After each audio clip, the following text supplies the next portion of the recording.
নিয়ামতপুরে বাংলাদেশ জাতীয়তাবাদী ছাত্রদল বিএনপির দেশ গড়ার পরিকল্পনার শীর্ষক কর্মশালা অনুষ্ঠিত।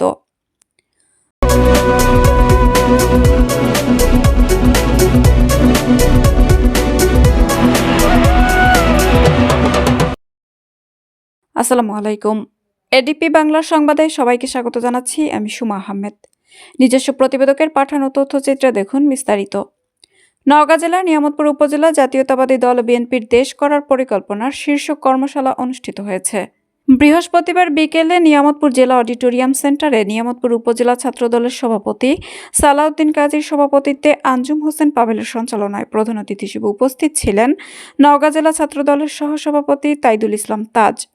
বিশেষ অতিথি নওগাঁ জেলা ছাত্রদল সিনিয়র যুগ্ম সাধারণ সম্পাদক আব্দুল কাদের রাসেল, নিয়ামতপুর উপজেলার ছাত্রদল সদস্য সচিব আঞ্জুম হোসেন পাভেল, নিয়ামতপুর উপজেলা ছাত্রদল সিনিয়র যুগ্ম আহ্বায়ক মোহাম্মদ মেহেদি হাসান, নিয়ামতপুর উপজেলা ছাত্রদল যুগ্ম আহ্বায়ক মোহাম্মদ মাসুদ রানা, নিয়ামতপুর সরকারি ডিগ্রি কলেজ আহ্বায়ক শ্রী বিদ্যুৎ চন্দ্র মাহাতো, নিয়ামতপুর সরকারি ডিগ্রি কলেজ সিনিয়র সহসভাপতি মোহাম্মদ সাজ্জাদ, নিয়ামতপুর সরকারি ডিগ্রি কলেজ সাধারণ সম্পাদক ওবায়দুল, নিয়ামতপুর সরকারি ডিগ্রি কলেজ সাংগঠনিক সম্পাদক জয়, নিয়ামতপুর সরকারি কলেজের যুগ্ম সাধারণ সম্পাদক সাব্বির হোসেন। ভার্চুয়ালি যোগদান আগামী ত্রয়োদশ জাতীয় সংসদ নির্বাচনে বিএনপির মনোনীত প্রার্থী ও নিয়ামতপুর উপজেলা বিএনপির সাধারণ সম্পাদক মোস্তাফিজুর রহমান। কথাই বলতে চাই, বাংলাদেশ থেকে এই স্বৈরাচার হাসিটা পালিয়ে গিয়েছে, কিন্তু এই দেশের মধ্যে স্বৈরাচারের বীজ বপন করে গেছে। তাই আমাদেরকে কাঁধে কাঁধ রেখে দ্বিধাদ্বন্দ্ব ভুলে গিয়ে ধানের শীষের পক্ষে কাজ করার উদাত্ত আহ্বান জানিয়ে খনন করে পানি ধরে রাখার, গ্রীষ্ম মৌসুমে পানি ধরে রাখার সেচের সুবিধার জন্য যে ব্যবস্থা করবেন আমাদের নেতা দেশনায়ক তারেক রহমান, এবং এই খাল খননের দুধারে, খালের যে দুধারে যে আপনার ধার থাকে বা পাড় থাকে, এই পাড়টা বিভিন্ন ফলজ গাছ যেগুলো বাড়ির মহিলাদের দেওয়া হবে সরকারি তরফ থেকে। ওই এলাকায় ওই খালের ধার দিয়ে যেগুলো পরিবার থাকবে তাদেরকে হয়তো এরিয়া বন্টন করে দিয়ে একটা নির্দিষ্ট এরিয়া দিবে। বিনামূল্যে বিভিন্ন ফলজ গাছের বা ঔষধি গাছের চারা দিবে সরকার থেকেই। যেগুলো থেকে যে আয় হবে সেগুলো গভর্নমেন্ট নেবে না, সেগুলো ওই পরিবারের মহিলা কর্তৃক সেগুলোর বেনিফিট পাবে। এখন বলতে পারেন যে মহিলাদেরকে এত প্রায়োরিটি দেওয়ার কারণ কি? আমাদের দেশে মহিলারা অবহেলিত ছিল। দেশনেত্রী বেগম খালেদা জিয়া মহিলাদেরকে স্বনির্ভর করার জন্য সর্বপ্রথম উদ্যোগ নেয়, এবং মহিলারা যদি অর্থনৈতিকভাবে স্বনির্ভর হয় তাহলে পারিবারিকভাবেও সেই পরিবার সচ্ছলতা থাকে। যে ছেলেদের সাথে সাথে মহিলাদেরকেও আগামী দিনে তাদের জীবন ব্যবস্থা ডেভেলপ করার জন্য আমাদের ভারপ্রাপ্ত চেয়ারম্যান এই ব্যবস্থা করেছে। এছাড়া আমাদের তিস্তা ব্যারেজ উন্নয়ন ও পদ্মা গ্যাস ব্যারেজ, যেরকম আমাদের ফারাক্কাবাদ, ইন্ডিয়ার ফারাক্কাবাদের কারণে আমাদের এই উত্তরাঞ্চলের অনেক এই কুড়িগ্রাম অনেক এলাকা এখন গ্রীষ্ম মৌসুমে পানি পায় না, চর এলাকা হয়ে গেছে, ফসল হয় না। বিএনপি যদি জনগণের ভোটে ক্ষমতা পায়, দেশের স্বার্থের রক্ষার্থে দেশের পানি রাজ্য হিস্সা নেওয়ার ক্ষেত্রে যে সকল বাঁধ নির্মাণ করা প্রয়োজন বিএনপি সরকার সেগুলো বাস্তবায়ন করবে। যেরকম তিস্তা ব্যারেজ, পদ্মা ব্যারেজ, এগুলো বাস্তবায়ন করবে। এছাড়া 25 কোটি গাছ। আমাদের দেশ ছোট্ট একটি দেশ, কিন্তু আমাদের দেশে যে পরিমাণ যানবাহন বা প্রাকৃতিক দূষণ, আমাদের পরবর্তী প্রজন্ম হয়তো কিছুদিন আর অল্প কিছু সময় পর হয়তো এইভাবে চলতে থাকলে আমরা পরিষ্কার অক্সিজেনের অভাবে আমরা মারা যাবো, বিভিন্ন রোগে আক্রান্ত হব। সেই পরিবেশের সুরক্ষা এবং মানুষের জীবনমান উন্নয়নের জন্য আমাদের প্রাকৃতিক ভারসাম্য রক্ষার্থে বিএনপির ভারপ্রাপ্ত চেয়ারম্যান যে 25 কোটি গাছ লাগানোর যে 5 বছরে যে লক্ষ্যমাত্রা নির্ধারণ করেছে এটি অবশ্যই বাস্তবায়ন করবেন।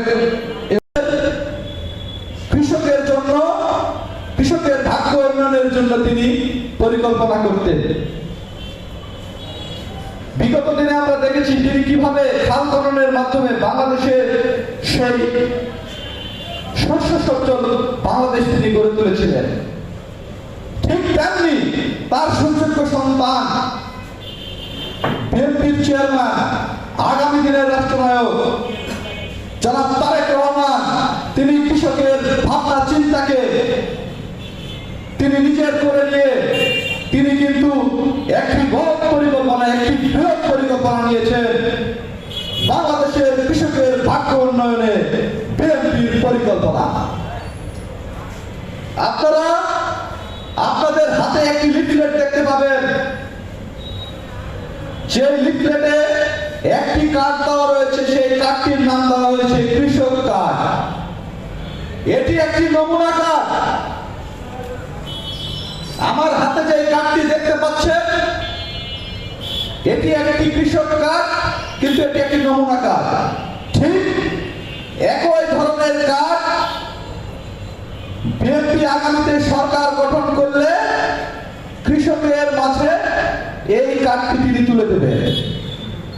বাংলাদেশে প্রায় 1,73,00,000 বাংলাদেশে কৃষক রয়েছে, যারা বাংলাদেশের আগামী দিনের যে বাংলাদেশ খাদ্যে স্বয়ংসম্পন্ন হবে সেটি যদি আমরা কৃষককে নিয়ে চিন্তা না করি, কৃষকের ভাগ্য উন্নয়নে আমরা যদি না ভাবি, তাহলে সেটা কিন্তু সম্ভব নয়। সেই চিন্তাধারা থেকে বিএনপির চেয়ারম্যান তারেক রহমান তিনি এই কৃষক কার্ডটি নিয়ে এসেছেন। কি আছে এই কৃষক কার্ডে? এই কৃষক কার্ডে রয়েছে 10টি সেবা, অর্থাৎ এক কার্ড 10টি সেবা। একটি কৃষক এক কার্ড দিয়ে 10টি সেবা পাবে। এই কার্ডে modern humanity, equal and justice। তার মানে কি আগামীর বাংলাদেশ হবে আধুনিক, মানবিক, সাম্য এবং ন্যায় বিচারের বাংলাদেশ, ঠিক কিনা? এই বাংলাদেশে তারেক রহমানের বাংলাদেশে আমরা জাতীয়তাবাদী ছাত্র দল ঐক্যবদ্ধভাবে সকল দ্বন্দ্ব ভুলে ধানের শীষ প্রতীকে ভোট দিয়ে জয়যুক্ত করবো, ঠিক কিনা? কোনো কথা আছে? আর বাইরে কোনো কথা আছে? যত আমরা যা বলি আমাদের মনের মধ্যে সকল কিছু ছেড়ে ফেলতে হবে। ব্যক্তির ঊর্ধ্বে উঠে আমরা ধানের শীষের ভোট দিয়ে জয়যুক্ত করবো, ঠিক কিনা? প্রিয় ভাইরা আমার, এখানে দীর্ঘক্ষণ আলোচনা হচ্ছে, তো যারা এখানে কথা বললেন, নাম বললাম, তারা কিন্তু ট্রেনিং প্রাপ্ত, তারা কিন্তু এটার উপরে তাদেরকে কেন্দ্রীয় ঢাকাতে কিন্তু প্রশিক্ষণ হয়েছে, তারা কিন্তু আপনাদের সামনে ওগুলো উপস্থাপনা করছেন। এরপরে কিন্তু আপনারা শিকার পর উপজেলা ছাত্রদল, কলেজ ছাত্রদল আপনাদের নিয়ে কিন্তু এই কর্মশালা করবে। তো এই কর্মশালায় কিন্তু আপনাদের পড়তে হবে, এগুলো জানতে হবে, বুঝে যেতে হবে এখান থেকে। তো আমি কথা বলছি খতিব, ইমাম, মুয়াজ্জেম সাহেবদের সামাজিক মর্যাদা ও জীবনমান উন্নয়নে বিএনপির পরিকল্পনা। আমাদের দল বিএনপি খতিব, ইমাম